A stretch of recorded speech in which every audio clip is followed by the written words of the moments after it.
Bienvenue à vous si vous nous rejoignez au Quai des Savoirs ou en sirotant votre café derrière votre écran. Je vous informe qu'à tout moment, vous pourrez, en envoyant un SMS au 07 69 69 38 33, interroger, poser vos questions à nos invités à la fin de cet échange. Alors on aborde notre deuxième session autour de cette question: pollution, la finance est-elle la solution? Faut-il nommer et dénoncer les banques qui contribuent à polluer la planète? Comment étendre le principe du pollueur-payeur à la finance? Alors, le prix Nobel de l'environnement et la négociatrice en chef de l'accord de Paris nous ouvrent les coulisses de leur dossier et de leur combat quotidien, loin des marches pour le climat et des opérations coup de poing, mais à coup de rapports financiers, d'expertise ou en déployant des trésors de diplomatie. Elles nous détaillent leur méthode qui commence à faire bouger les lignes. Voici Lucie Pinson, militante, directrice et fondatrice de l'ONG Reclaim Finance, qui a été récompensée du prix Goldman pour l'environnement en 2020, et Laurence Tubiana, présidente et directrice exécutive de la Fondation européenne pour le climat. C'est Guéric Poncé, journaliste au Point, qui sera notre modérateur, sous vos applaudissements évidemment.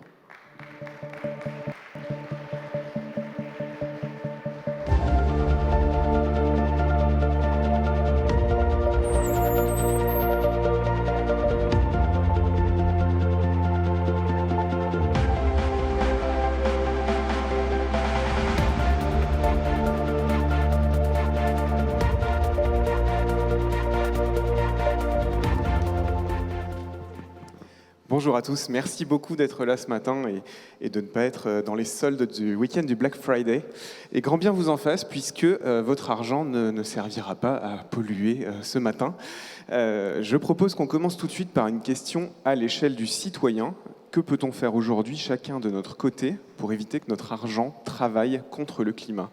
On lit parfois que 1 000 € qui dorment sur un compte d'une grande banque peu vertueuse équivalent à un aller-retour à New York par an. En avion, bien sûr. Qu'en est-il? Je vous propose, Lucie Pinson, de commencer à partager votre réaction. On rentre dans le dur tout de suite, et c'est vrai que c'est une question intéressante, puisque on est très peu nombreux à avoir conscience de l'impact de notre argent sur le climat, sur l'environnement, sur les populations, alors que notre argent, en effet, ne dort pas en banque et est utilisé pour financer des activités potentiellement vertueuses, mais aussi potentiellement, et aujourd'hui malheureusement la finance dominante est massivement orientée vers une économie dépendante des énergies fossiles et fondée sur la surexploitation des ressources naturelles. Donc il y a deux choses qu'on peut faire. D'une part, regarder et comparer les pratiques des différents établissements financiers pour en choisir un plus vertueux que l'autre. Et puis, au-delà de la banque, ça c'est un comportement qu'on peut aussi répliquer du côté des assurances, parce qu'on parle très peu des assureurs, alors que les assureurs façonnent le monde autour de nous. Ce bâtiment n'aurait pas pu être financé s'il n'avait pas été d'abord assuré. Donc c'est aussi intéressant de répliquer cet exercice de comparaison au niveau des assureurs, et par exemple de s'orienter vers un assureur type Maïf qui a adopté des engagements très forts sur les énergies fossiles, alors qu'à l'autre bout de la chaîne, on a un AXA qui est le seul assureur français à pouvoir assurer des grands projets d'infrastructures d'énergie fossile.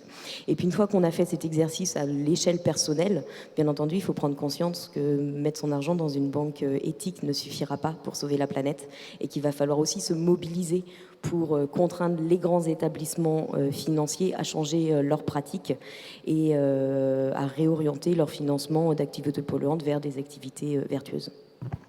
D'accord. Laurence Tubiana, est-ce que vous avez le sentiment que la prise de conscience du public est suffisante sur le volet financier de la lutte contre le climat ?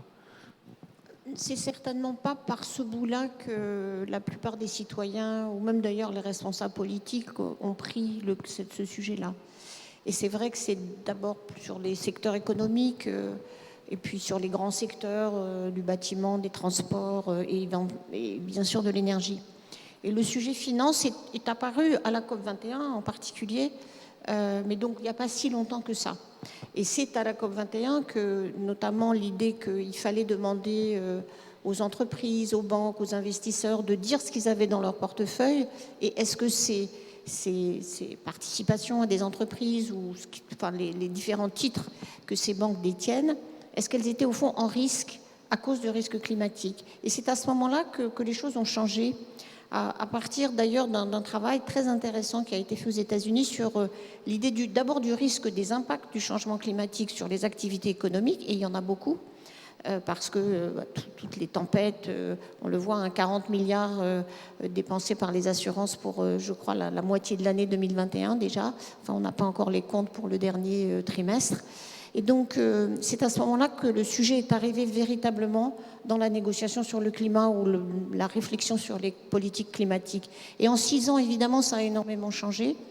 En partie parce que, et c'est intéressant, les acteurs financiers se sont dit, un peu comme les entreprises, au fond, c'est nous qui allons faire le changement. C'est nous qui allons être ceux qui allons conduire le changement dans les activités économiques, dans les politiques économiques, et on va être vraiment dans le siège du conducteur. Bon, ce qui est un peu... Bon, il y a toujours... chaque personne ou chaque acteur veut sauver la planète, toujours. Et donc chacun se dit, c'est moi.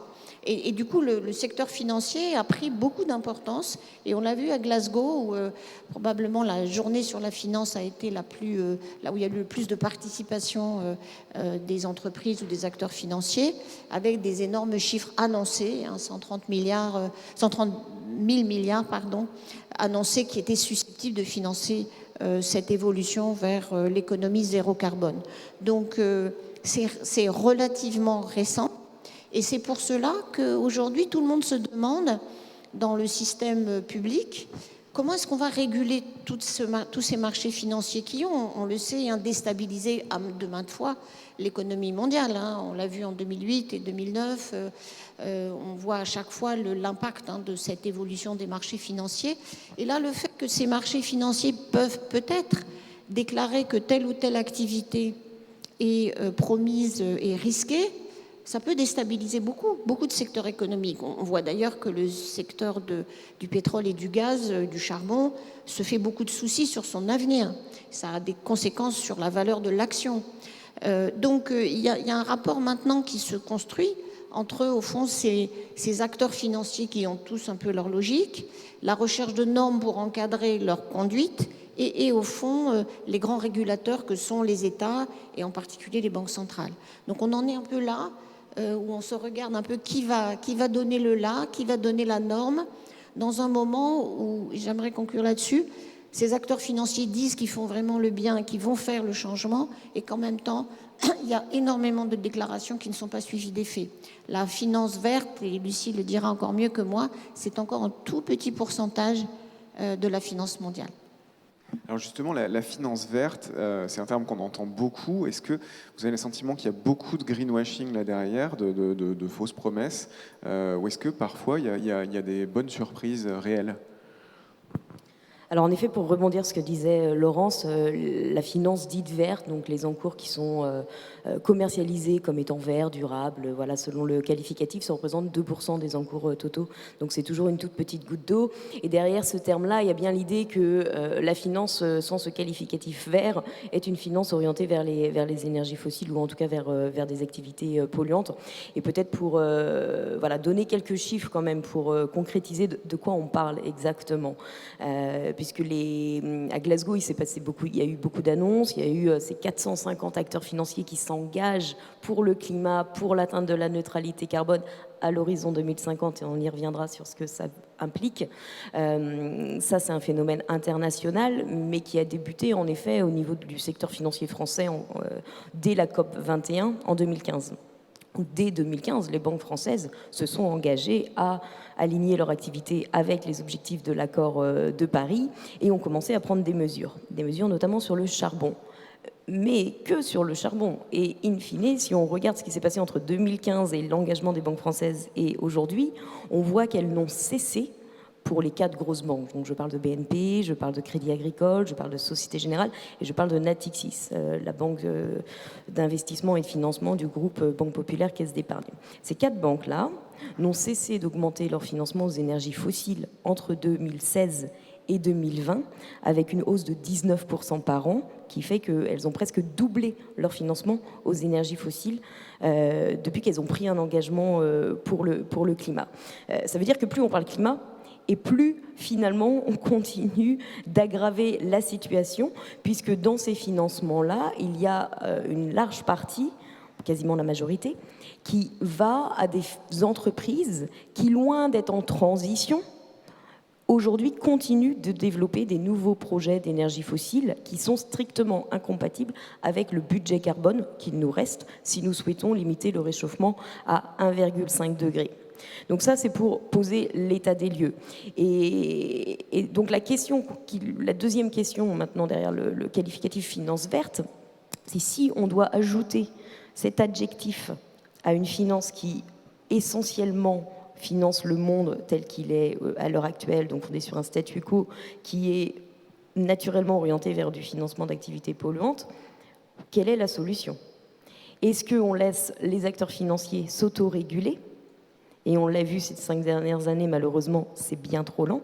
Ou est-ce qu'il va falloir mettre en place des normes, des règles pour les contraindre réellement à cesser de financer certaines activités et réorienter leur financement vers des activités vertueuses? Et on voit bien là le gros problème de ce qui s'est passé à la COP, puisqu'on a un engagement de 450 acteurs à atteindre la neutralité carbone à l'horizon 2050, mais leur propre engagement n'implique pas la mise en pratique de mesures immédiates pour permettre des baisses radicales de nos émissions de gaz à effet de serre, et notamment n'implique pas que ces acteurs qui s'engagent à atteindre la neutralité carbone répondent positivement à la première conclusion de l'Agence internationale de l'énergie quant aux mesures à appliquer pour atteindre la neutralité carbone, à savoir ne plus développer de nouveaux projets de production pétrolière, gazière ou dans le secteur du charbon. Laurence Tubiana, dans un monde idéal, quelles mesures peuvent prendre les gouvernements pour justement un peu contraindre ce monde de la finance? Quels sont les leviers? Quelles sont les mesures qui ne serviraient à rien? Quelles sont les mesures qui seraient les plus efficaces? En fait, il y a beaucoup de leviers en réalité. Avec évidemment les limites, on est dans une économie globale. Et que jusque-là, il y a eu beaucoup de dérégulation des marchés financiers, on le sait, à différentes étapes, et en particulier plus récemment, dans la précédente administration américaine a fait beaucoup pour déréguler ces marchés financiers. Mais il y a quand même beaucoup d'outils. Il y a des outils européens. Aujourd'hui, il y a des outils nationaux, et je commencerai peut-être par les outils nationaux. La loi française, par exemple, dans la première loi de transition énergétique qui avait été votée en 2013, indiquait comme une obligation pour les entreprises de décrire leur scénario de décarbonation, en tout cas de les rendre transparents, leur impact carbone. Plus exactement, on en est là. Donc ça, c'est une mesure qui a d'ailleurs eu beaucoup d'effets parce que ça a permis de vérifier qu'est-ce que c'était cette empreinte carbone des entreprises françaises, ce qui a permis à des citoyens, des organisations non gouvernementales, mais aussi des acteurs financiers de dire bon, de ne pas pouvoir dire on ne sait pas. Donc ça, c'est la première chose. On peut rendre obligatoire la révélation d'un certain nombre d'informations et de progresser. Aujourd'hui, on en est à une phase où, au lieu d'avoir une idée statique de l'empreinte carbone, c'est-à-dire les émissions à un moment donné de telle ou telle activité économique, que ce soit la maison mère ou les filiales, ou éventuellement même ce qu'on appelle vraiment toute la chaîne de valeur en aval et en amont, on peut maintenant, on est en train de réfléchir à l'étape d'après, qui est d'introduire, puisque tout le monde se réclame, et que les gouvernements aussi veulent appliquer l'accord de Paris, c'est donc être à ces émissions net zéro au milieu du siècle, ou même un peu avant quand on est dans un pays développé. Eh bien, c'est l'idée de passer de la photographie à la dynamique. Comment est-ce que les entreprises et tous ceux qui les financent vont avoir cette évolution, cette trajectoire vers cet objectif qui est le seul compatible avec cet accord de Paris. Et on est dans cette phase où aujourd'hui le ministère des Finances, les acteurs financiers, les banques centrales réfléchissent à comment est-ce qu'on va, qu'est-ce qu'on va demander, qu'est-ce qu'on va rendre obligatoire. Donc ça, c'est un outil très important. Une fois qu'on a demandé ces informations, qui devraient, alors la Banque d'Angleterre vient de le décider, pour les entreprises anglaises. Évidemment, ça remonte, une fois qu'on met ça sur les entreprises, ça remonte évidemment sur les acteurs financiers qui détiennent des participations ou qui prêtent, qui financent. On se demande, mais quelle est la valeur de ces scénarios? Quelle est la valeur de cette déclaration des entreprises? Et c'est le deuxième étage de cette fusée qui se dit, comment on va vérifier au fond, comment on va rendre comptable de ces engagements qui ont l'air, qui peuvent être sérieux. D'abord, ça dépend quand même de la qualité des scénarios qui sont présentés. Dire, je ne sais pas, pour une grande entreprise comme Total ou Shell, dire je serai neutre en carbone en 2050, si on ne sait pas comment Total ou Shell va le faire, évidemment, ça n'est pas très crédible. Donc il y a cette idée de ce progrès qui est le scénario. Et puis ensuite, de vérifier qu'il s'applique. Et donc là, c'est l'échelon qui manque aujourd'hui, où on avance dans la comptabilité, dans la demande des informations. Ça se fait au plan national et au plan européen, et sans doute un bel enjeu pour la présidence française de l'Union dans les 6 prochains mois. Mais en revanche, il nous manque le régulateur en chef qui va dire ça c'est vrai, ça c'est pas vrai, et la preuve, vous n'avez pas fait votre travail. Et c'est aujourd'hui en pleine réflexion. Et il y a plusieurs pistes. Ça peut être effectivement les gouvernements qui souvent d'ailleurs aident ces entreprises ou concèdent des crédits à l'exportation. Enfin, il y a des leviers économiques.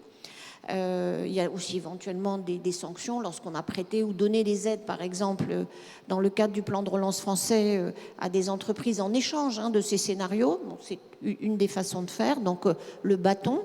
Et puis, il y a les régulateurs qui aujourd'hui, ce que sont les banquiers centraux, soit la Banque centrale européenne, mais aussi les banquiers centraux dans leur activité de regarder le système financier de leur pays, et notamment la santé des banques, peuvent aussi intervenir. Et c'est la réflexion qui a lieu aujourd'hui. On l'a vu d'ailleurs à Glasgow, le secrétaire général des Nations Unies évidemment s'est préoccupé de cette énorme vague d'annonces très très ambitieuses de beaucoup d'acteurs. Et devant cet afflux, non, sans aucune explication de comment ces engagements allaient être tenus, va donc créer un groupe d'experts qui va travailler sur la gouvernance, la réforme de la gouvernance mondiale, pour comprendre comment on peut vérifier et donc demander des comptes à ceux qui disent qu'ils vont respecter ces accords de Paris, et notamment les émissions net zéro à 2050. Alors, Lucie Pinson, est-ce que, de ce que vous observez, déjà les façons de compter sont harmonisées? Est-ce qu'on a un outil aujourd'hui qui permet de comparer une entreprise américaine avec une indienne et une française, et qui, selon vous, doit être l'arbitre?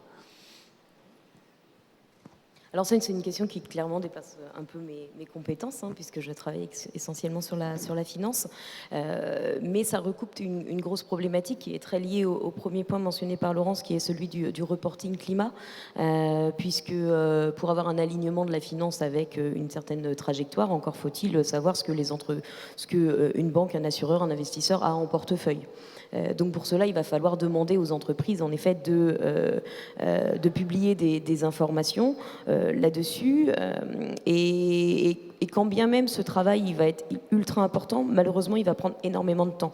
Au niveau de l'Union européenne, il y a une régulation CSRD qui implique aux entreprises de faire un reporting climat qui va arriver donc en 2023, on va avoir les premiers outils dont vont pouvoir se saisir les acteurs financiers. Sauf que comme c'est un premier reporting, on sait qu'il va être nécessairement insuffisant, incomplet, que les entreprises vont mal répondre à l'exercice, et donc il va falloir bâtir sur ces premiers résultats pour améliorer la donne.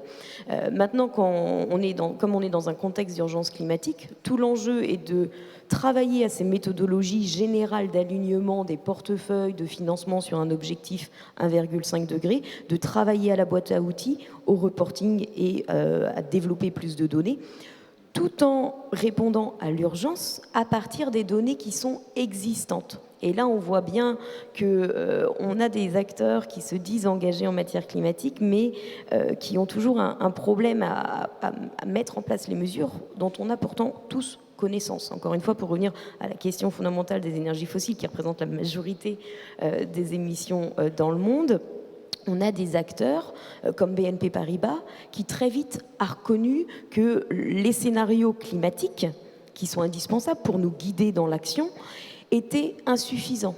Mais parce que, notamment, ils ne visaient pas tout simplement l'objectif 1,5 degré. Donc, il nous fallait un nouveau scénario. Et BNP disait, en attendant, on prend le scénario le moins mauvais. Aujourd'hui, on a un scénario qui nous permet, qui donne des pistes d'action supplémentaires pour viser cet objectif 1,5 degré. Et là, on n'entend plus aucun des grands acteurs financiers internationaux qui ont pourtant déploré l'absence de scénario, s'emparer de celui de l'AIE pour le mettre en pratique. Il y a eu des annonces de la part des banques françaises chapeautées par le ministère de l'économie et des finances pour répondre à la demande de Bruno Le Maire de sortir des pétroles et gaz non conventionnels. Et cette demande-là, elle a été balayée par les banques françaises qui n'y ont pas répondu.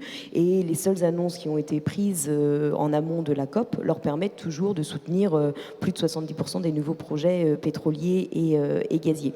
Donc là, on voit un gros problème au niveau encore une fois, on a tous conscience de la trajectoire, mais on n'y répond pas. Et sur la question de la donnée, on a une problématique qui gonfle en ce moment, qui est celui de comment on qualifie un produit financier vert ou durable, sachant qu'aujourd'hui, la quasi-totalité des gestionnaires d'actifs, en tout cas européens, se disent faire de l'ESG, donc intégrer dans leur modèle, dans leur construction de portefeuille d'investissement, des critères environnementaux, sociaux ou sur la qualité de la gouvernance. Sauf que pour le faire, ils vont faire appel à ce qu'on appelle des fournisseurs de données, et il y en a une panoplie de fournisseurs de données, même si le marché est dominé par quelques-uns. Et personne ne s'est entendu sur une définition de ce qu'est un bon indicateur environnemental, social ou de gouvernance. Et donc là, on voit bien qu'il y a un enjeu d'harmonisation pour éviter le greenwashing et le fait que certains acteurs financiers vont qualifier de vert et vont commercialiser comme vert des produits qui ne le sont pas. Et il y a 2 mesures en cours, je finis juste après, qui sont en discussion. Déjà, il est intéressant de voir que l'organe de supervision des régulateurs au niveau international souhaite se saisir de ce sujet-là pour harmoniser les définitions. Et il y a un deuxième sujet dont on entend beaucoup parler en ce moment au niveau de l'Union européenne, qui est l'outil de la taxonomie, qui doit normalement permettre de guider les acteurs financiers dans ce qu'il est possible de qualifier comme étant durable. Bien entendu, le gros problème, c'est que si on finit par y mettre le gaz et le nucléaire, beaucoup d'acteurs financiers eux-mêmes disent qu'ils ne pourront pas utiliser cet outil qui sera totalement décrédibilisé. Alors justement, je rebondis en quelques secondes, mais on connaît tous les labels de finances solidaires sur les portefeuilles labellisés solidaires, justement. Est-ce que pour vous, le label écologique est un peu en retard? Est-ce qu'il y a plus d'organisation, plus de reconnaissance du label solidaire que du label écologique? Oui, tout à fait. De la même manière que la taxonomie, si on y inclut le gaz et le nucléaire, va faire moins bien que certaines pratiques du secteur privé ou que certains labels, le label ISR aujourd'hui fait beaucoup moins bien que d'autres pratiques, puisque au niveau notamment du secteur financier français, vous avez quasiment tous les acteurs qui ont des politiques d'exclusion sur le secteur du charbon. Or, le label ISR n'implique pas d'exclure nécessairement le charbon des produits qui vont l'obtenir. Pourquoi? Parce que c'est un label fondé sur les fonds peuvent être labellisés ISR selon la manière dont ils sont construits. Donc vous prenez un univers d'investissement avec 100 entreprises, pour schématiser, vous donnez des notes ESG à l'intégralité de ces 100 entreprises et vous enlevez les 20 plus mauvais élèves, ce qui ne veut pas dire que les 80 restants sont bons. Ça veut juste dire qu'ils sont un peu moins mauvais. Voilà. Et donc là, vous avez un label ISR. Donc à l'heure actuelle, il ne donne aucune garantie en matière de protection de l'environnement ou des droits sociaux. Et on a mené une étude sur les produits labellisés ISR commercialisés en France. Et on s'est rendu compte que dans 94% des cas, eh bien, on pouvait trouver du Total Énergie, du Lockheed, qui est une entreprise de l'armement, ou encore de l'Amazon, qui a des pratiques en termes de respect des droits au travail très contestables. Voilà, donc des entreprises que naturellement l'épargnant moyen, lorsqu'il voit un produit labellisé ISR, il va se dire bon bah là c'est bon, mon argent est au service des territoires, de la transition écologique, il n'en est rien. D'accord. Madame Tubiana, si vous souhaitez réagir à ce qui vient d'être dit, n'hésitez pas. Et j'ai une autre question ensuite pour vous. J'aimerais que vous nous emmeniez un petit peu dans les négociations que vous avez vécues, peut-être en prenant des exemples liés à la finance, mais n'hésitez pas à en prendre d'autres aussi. Qu'est-ce qui, selon vous, fait dans une négociation le déclic, le fait que la mayonnaise va prendre, comme on l'a vécu notamment à Paris, à la COP 21, ou qu'elle va prendre un peu moins bien, peut-être comme ça a été le cas à Glasgow. Vous nous direz si c'est votre sentiment. Bien sûr, je voudrais rebondir un peu sur ce que dit Lucie, sur ce problème de connaissance. Enfin, je ne sais pas si vous avez fait le test les uns ou les autres de discuter avec votre banquier. Et alors ça dépend, bon, évidemment, mais très souvent, au fond, et puis bon, comme un épargnant, bon, je ne suis pas une banquière moi-même, donc ce n'est pas non plus énormément d'argent à discuter avec ce banquier, mais quand même, quand je discute avec lui sur mon épargne, je me rends compte que, eh bien, au fond, il ne sait pas. Enfin, il sait très peu de choses. Et il vous propose des choses. Hein, c'est des gens qui sont des commerciaux, donc ils vous proposent des placements. Et donc vous dites non, quand même, les mines d'or, non, je ne fais pas. Alors il essaye de trouver ce qui vous va. Et j'ai été toujours frappée du manque de connaissances réelles. Et du coup, d'ailleurs, un marché financier qui offre des tas de produits qui ne sont pas du tout homogènes et où durable, ça veut dire vraiment tout et n'importe quoi. Donc je trouve que c'est très difficile pour un épargnant aujourd'hui d'être sûr. Alors il faut regarder évidemment le sérieux des banques. Il y a quand même beaucoup d'organisations aujourd'hui qui essayent de qualifier leur sérieux. Mais il y a un problème fondamentalement de formation et de connaissance. Et je suis frappée de la discussion que j'ai avec lui régulièrement. Bon. Alors j'espère de l'éduquer un peu, mais c'est pas facile. Et ça, je crois que cette question de la qualité des données, elle est centrale. Alors, il y a en plus, aujourd'hui, on a eu des grandes batailles sur qu'est-ce qu'on mettait dans les données comptables. Il y a bien des années, aujourd'hui, on est quand même très dominé par un système de comptabilité qui a été élaboré par un certain nombre de groupes, des grands consultants qui sont toujours sur la place de marché. Et aujourd'hui, se joue un énorme marché, d'ailleurs, aujourd'hui, qui va définir ces normes comptables. Et il y a des traditions juridiques et de données qui sont différentes. Et aujourd'hui, l'Europe essaye de bâtir les siennes, les États-Unis les leurs, et les Chinois les leurs. Vous disiez, bon, comment on peut comparer ? C'est une réflexion qui est en train d'arriver très rapidement en Inde aussi. Et donc, il y a une vraie discussion à la fois sur la taxonomie, comme le rappelait Lucie, c'est-à-dire qu'est-ce qu'on qualifie et comment on le qualifie et comment on va ensuite le traduire dans des normes comptables qui auront besoin de communiquer les unes avec les autres parce qu'on est quand même dans des chaînes de valeur qui sont mondiales. Donc là, il y a une bataille intellectuelle technique extrêmement forte. En Europe, par exemple, on voudrait que ce climat ou les questions d'environnement soient vraiment analysées comme quelque chose qui a une valeur en soi, à part. On appelle ça une double matérialité, donc quelque chose qui n'est pas le rendement financier. Et évidemment, du côté des Américains, de la comptabilité américaine, on dit non, ça doit être la même chose.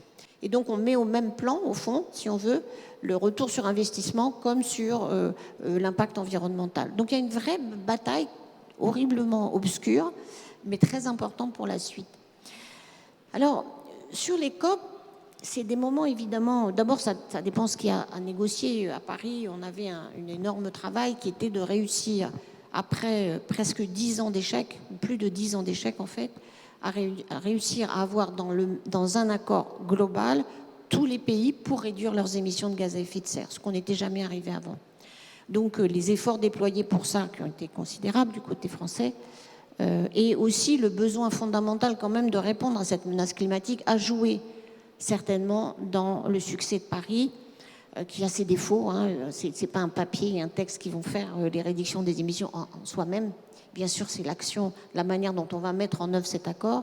Et mettre en œuvre cet accord, c'est dans chaque pays une loi climat, un plan climat, puisque la manière de mettre en œuvre cet accord de Paris, ce n'est pas des sanctions internationales, c'est vraiment de traduire ces engagements dans le droit national. Et ça marche d'ailleurs, en tout cas pour certains pays, puisqu'on a vu par exemple, et moi j'ai trouvé ça formidable que ça arrive, la Cour constitutionnelle allemande condamner le gouvernement allemand au fait qu'il ne respectait pas les engagements pris à Paris. Donc ça se joue dans chaque pays. Alors à Glasgow, il y a eu 2 paris qui ont été faits par la présidence britannique, que cette question financière qui empoisonne ce sujet du climat, parce qu'on est en retard, les pays développés n'ont pas respecté leurs promesses sur l'apport de financer cette transition et l'adaptation au changement climatique dans les pays les plus pauvres. Et évidemment, il s'agit quand même essentiellement de financement public dans ce cas, ce qui a été promis déjà en 2009 à Copenhague. Alors, il se trouve que la présidence britannique, sous l'influence un peu de toute cette évolution, de cette ébullition, si on peut dire, intellectuelle et technique des marchés financiers, a décidé de tout jouer sur la finance privée, en disant au fond, ce qui n'est pas faux, financer cet énorme effort de transition, c'est des milliards et des milliards et des milliards, des centaines de milliards de dollars ou d'euros pour financer des investissements. Donc ce n'est pas fondamentalement faux de se dire, ce n'est pas l'argent public qui va le faire. Mais là où, au fond, ce qui s'est passé, ce qui a finalement fait le décrochement, le fait que la plupart des pays en développement sont repartis assez frustrés de cette réunion de Glasgow, c'est que ce pari, de faire le pari sur cette finance privée, n'est pas apparu crédible. Et je dirais que le succès d'une conférence des partis, vous savez, c'est le moment où tout le monde se voit, tout le monde se regarde, tout le monde fait pression les uns sur les autres, c'est le seul outil qu'on a, évidemment pour discipliner les pays, mais aussi tous les acteurs économiques qui veulent participer, c'est la question de la confiance et de la crédibilité. Et le fait que ces 1000 milliards de dollars annoncés de la finance privée étant censés résoudre ce problème du déficit d'investissement dans les énergies vertes, dans les énergies propres, dans beaucoup de pays en développement, de financer les infrastructures, de financer l'adaptation, que ça n'était pas crédible parce qu'il n'y avait aucun moyen de voir comment les pays allaient avoir accès à ces marchés des capitaux à des taux raisonnables. Et vous savez, quand une banque indienne ou égyptienne essaye d'emprunter sur le marché mondial, paye 5, 6, 7 fois le taux auquel, par exemple, la France peut avoir accès, évidemment. Donc, il y a eu un problème de croyance, de confiance, et je pense que ce problème sera là à chaque fois. Si les promesses ne sont pas tenues sur les engagements précédents, et s'il n'y a pas, au fond, des choses qui ne sont pas forcément formidables, mais des choses qui sont vraies et sérieuses, eh bien, il n'y a pas de confiance. Et donc, tout le monde part un peu en ayant fait un compromis. Il y a eu un compromis tout à fait intéressant sur l'idée de se revoir l'année prochaine parce que la reconnaissance du fait qu'on n'y était pas. En gros, c'est ça, à Glasgow, des engagements pris intéressants sur un certain nombre de domaines. Sur le méthane, par exemple, ou sur la sortie du charbon pour certains pays. Mais s'il n'y a pas de confiance, eh bien, ce qui était l'enjeu essentiel, au fond, de cette COP de Glasgow, à part les engagements de réduction des émissions qui ont été renvoyés, en gros, à l'année prochaine, on a ce sentiment un peu mitigé. Aujourd'hui, ce qui a été la meilleure façon de qualifier Glasgow, c'est un verre vraiment plutôt à moitié vide qu'à moitié plein. Merci beaucoup. Lucie Pinson, on a l'impression que finalement le grand public, on en parlait tout à l'heure, est pas toujours conscient de tout et du fait que finalement avec son argent, il vote pour le monde de demain. C'est un pouvoir énorme. Comment diffuser un peu cette connaissance du monde financier auprès d'épargnants qui ne sont pas toujours experts de ces sujets et comment donner un prix en fait à ce qui coûte à la planète, puisque on sait déjà que ne pas émettre une tonne de carbone, ça coûte beaucoup moins cher que de la recapturer ou de la traiter dans quelques décennies. Comment intégrer ce prix-là pour la planète dans ce qu'on fait aujourd'hui avec notre argent ? Alors en effet, aujourd'hui, je pense qu'il y a un enjeu d'éducation et de sensibilisation sur le rôle des acteurs financiers dans le dérèglement climatique et les médias, bien entendu, peuvent jouer un rôle important à ce niveau-là. Et c'est vrai que la finance aujourd'hui devient un sujet quand même un peu plus traité que hier au niveau médiatique, mais ça reste très faible avec des temps malheureusement très courts pour donner les clés de compréhension au fait que oui, derrière notre banque, il y a des financements aux quatre coins de la planète. La population française ne sait pas qu'en France, nous avons le 4e secteur bancaire le plus important au monde, que nous avons un AXA qui est parmi les 5 plus gros assureurs au niveau international dans l'assurance des multinationales. Nous ne savons pas non plus que nous avons un Amundi qui est le seul acteur européen parmi les 10 plus gros gestionnaires d'actifs au niveau international, les 9 autres étant tous américains, les BlackRock, Vanguard, etc. Et donc on a un énorme levier d'action en France en régulant, si on le souhaite, le secteur financier.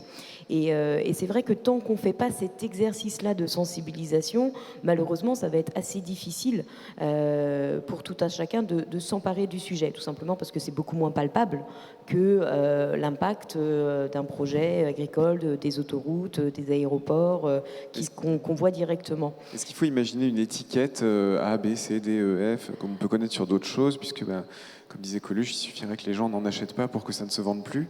Donc, comment on peut faire ça visuellement, simplement ?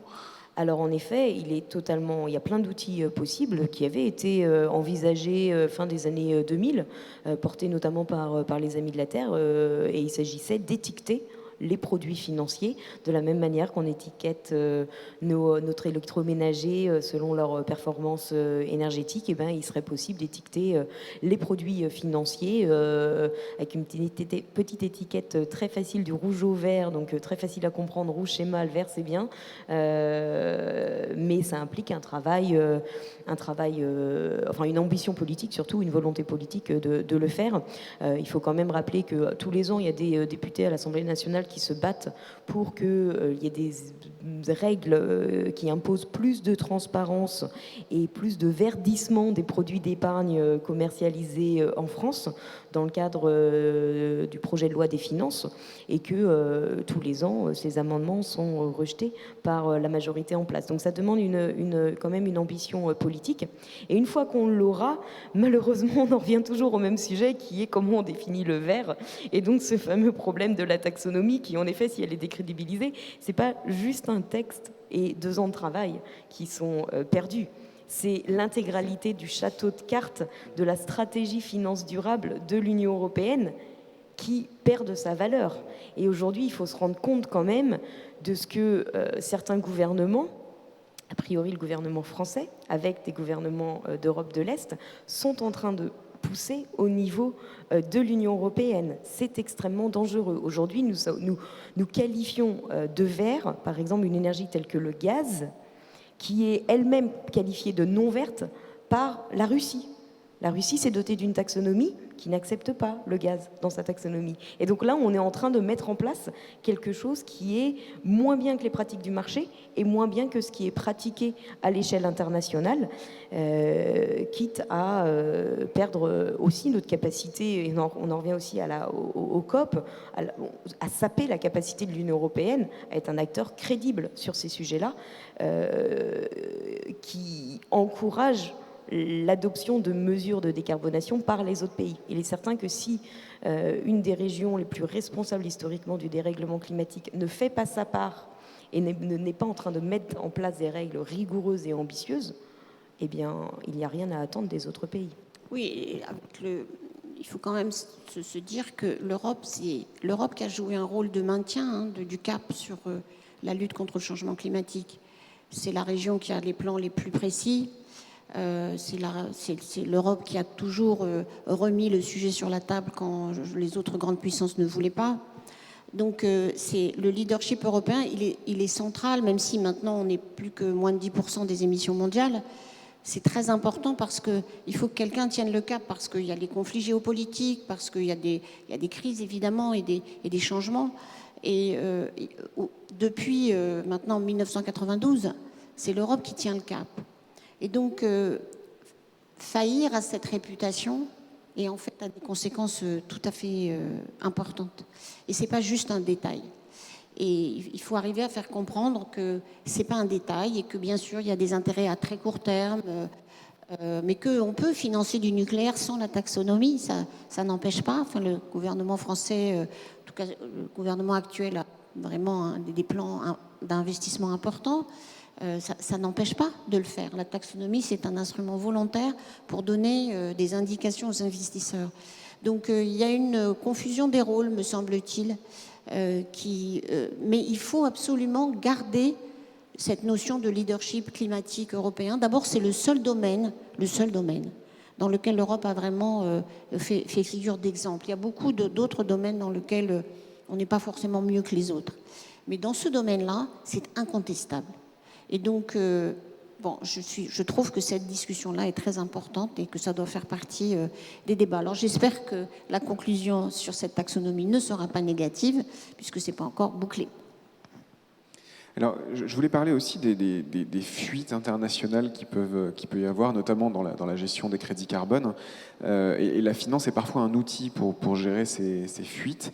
Comment verrouiller un peu le système? Que peuvent faire les gouvernements pour éviter qu'une entreprise qui s'engage à ne pas polluer en France aille polluer ailleurs?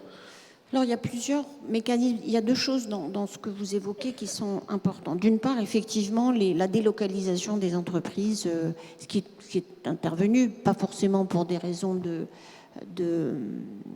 pollution, hein. Elles sont intervenues pour d'autres raisons, coût de la main-d'œuvre et d'autres. Mais de fait, si l'intensité carbone des exportations chinoises est plus élevée, les nôtres ne sont pas mal non plus, hein, mais plus élevées que les européennes, c'est évidemment à cause de la délocalisation.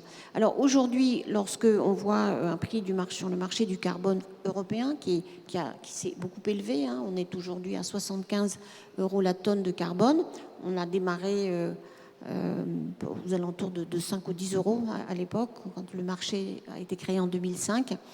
Donc on a un prix du carbone qui maintenant a une orientation, peut avoir un rôle d'orientation de l'économie et qui commence à correspondre à ce qu'il faut faire pour réduire les émissions, notamment dans le secteur industriel et électrique, puisque c'est là que ce prix s'applique. Donc plusieurs mesures sont envisagées aujourd'hui et qui ont un intérêt, qui ne sont pas faciles à mettre en place, mais qui ont un intérêt, qui est de mesurer le contenu carbone des importations européennes et en le comparant aux mêmes émissions, au même contenu en carbone de la production européenne, et d'appliquer une taxe pour, au fond, faire l'équivalent de ce prix des 75 € la tonne que les industriels ou les électriciens payent, que ce soit l'équivalent pour les importations, ce qu'on appelle le mécanisme d'ajustement aux frontières. Donc c'est dans les plans de la Commission européenne, très soutenu par la France. Le nouveau gouvernement allemand a décidé de soutenir aussi cette mesure, en proposant quand même qu'on essaye évidemment de le faire de façon coopérative, c'est-à-dire qu'on associe le plus possible, qu'on permette, et notamment aux pays en développement, de se mettre dans ce qu'on appelle cette alliance du carbone ou ces clubs de carbone, à condition qu'ils fassent effectivement des efforts graduellement. Donc il y a toute une discussion internationale qui va de toute façon lier, et c'est ça qui est l'outil, le commerce avec la réduction des émissions. Et ça, c'est une chose très importante. Il y a une deuxième chose qui est aussi une fuite. Ce qui est qu'aujourd'hui, on a, alors maintenant mieux régulé depuis Glasgow, en tout cas les règles ont été précisées et plus sérieuses, on a des marchés carbone, c'est-à-dire on peut acheter des crédits quelque part ailleurs si on ne peut pas réduire les émissions soi-même. Vous savez, quand vous prenez un billet d'avion aujourd'hui, qu'on vous dit qu'il est compensé, c'est parce que la compagnie aérienne a acheté ce qu'on appelle des offsets, des réductions d'émissions ailleurs. Ça peut être contre de la non-déforestation au Brésil ou une amélioration de l'efficacité énergétique dans une usine, je ne sais pas, en Chine ou au Vietnam. Et ça, alors, d'un côté, c'est pourquoi pas, puisqu'il faut de l'investissement pour aussi dès qu'on peut. Mais vous voyez bien que ça a des limites. Si tout le monde doit être à zéro ou quelque chose comme ça, sauf la capacité de l'atmosphère, enfin notamment des océans et des plantes, de capturer le carbone pour être à ce fameux zéro en 2050, il faut que tout le monde réduise. Donc ça ne peut être que provisoire. Et je crois qu'il faut arriver, pour l'instant, la plupart de ce qu'on entend dire de toutes ces entreprises qui se disent à net zéro, qui vont l'être, c'est parce qu'elles achètent des crédits d'émission ailleurs. Alors que il faudra que le Brésil aille vers une déforestation zéro, et le plus vite possible. Il faut que le Vietnam aille vers des cimenteries qui sont le moins émettrices possible et presque à zéro. Donc il y a une manière de ne pas voir que le problème arrive maintenant, et je crois que c'est aussi ça que les gouvernements doivent réguler. Oui, il y a beaucoup de critiques justement sur le fait que quand c'est compensé, ce n'est pas du carbone qu'on émet en moins directement ou qu'on retire de l'atmosphère. C'est simplement un effort un peu virtuel qui est fait ailleurs. Et on a publié un reportage il y a quelques semaines dans Le Point qui se passait en Islande sur un site de retrait du CO2 de l'atmosphère, de capture directe du CO2. Et eux nous disaient qu'à moins de $900 la tonne, il ne pouvait pas fonctionner. Donc à $75, on est encore un peu loin. Et sur le marché carbone, notamment, qui sont liés à la déforestation, on en est à 5 ou 6 dollars la tonne. Donc on voit bien que, bon, c'est pas sérieux, quoi. Alors, Lucie Pinson, vous avez un regard d'ONG sur tout ça. Quels sont les leviers que vous identifiez pour pousser les gouvernements à aller plus vite, plus loin ? Comment faire ? Alors nous, d'abord, oui, on appelle ça des permis à polluer. Puisque aujourd'hui, on reconnaît que... parce qu'il y a deux sujets, hein, notamment le projet en Islande, c'est pas nécessairement de la compensation, même s'il peut être transformé en crédits qui, après, sont achetés par une entreprise pour compenser des émissions ailleurs. Mais il y a aussi, dans l'idée d'arriver à ce zéro net, avoir recours soit à la compensation, soit à des technologies de capture et de stockage de CO2. Des technologies qui, aujourd'hui, ne sont commercialisées. On ne peut pas les commercialiser parce que technologiquement, elles ne sont pas viables et elles ne sont pas commercialisables parce que ça coûte extrêmement cher et ce n'est pas déployable à l'échelle industrielle. Et malheureusement, on parie sur ces technologies-là et sur le recours à ces techniques pour aujourd'hui justifier le déploiement de nouveaux projets d'infrastructures d'énergie fossile. Or, et les industriels des énergies fossiles et certains gouvernements, notamment le gouvernement australien, mais il y en a d'autres, s'abritent derrière les scénarios de transition, puisque aujourd'hui, quasiment tous les scénarios de transition, celui de l'AIE, mais aussi certains du GIEC, disent qu'on va devoir avoir recours à ces technologies. Mais on va devoir y avoir recours pour déjà une petite partie de nos émissions, et on doit les garder pour les émissions qu'on ne sait pas éviter dès maintenant. Et aujourd'hui, malheureusement, les entreprises et certains États s'en emparent pour justifier la construction d'infrastructures que l'on sait strictement incompatibles avec notre budget carbone et dans des secteurs où on a des solutions, notamment avec les énergies renouvelables qui sont aujourd'hui bien plus rentable dans beaucoup de pays que de construire de nouvelles infrastructures d'énergie fossile. Même au niveau de l'Union européenne, il faut quand même rappeler que 20% des centrales existantes gazières sont déjà plus viables. Elles sont plus rentables. Et donc, elles vont de plus en plus perdre en compétitivité par rapport à du renouvelable. Et malheureusement, là, on voit qu'il y a un enjeu, il y a une grande bataille à mener là-dessus, aussi bien au niveau des pratiques des acteurs financiers privés que des gouvernements, puisqu'il y a eu un autre accord, un engagement volontaire de plusieurs pays lors de la COP 21, des pays comme les États-Unis, le Royaume-Uni, l'Allemagne, la France a fini par rejoindre ce groupe-là, avec un engagement à ne plus utiliser l'argent du contribuable pour soutenir à l'étranger de nouveaux projets d'énergie fossile.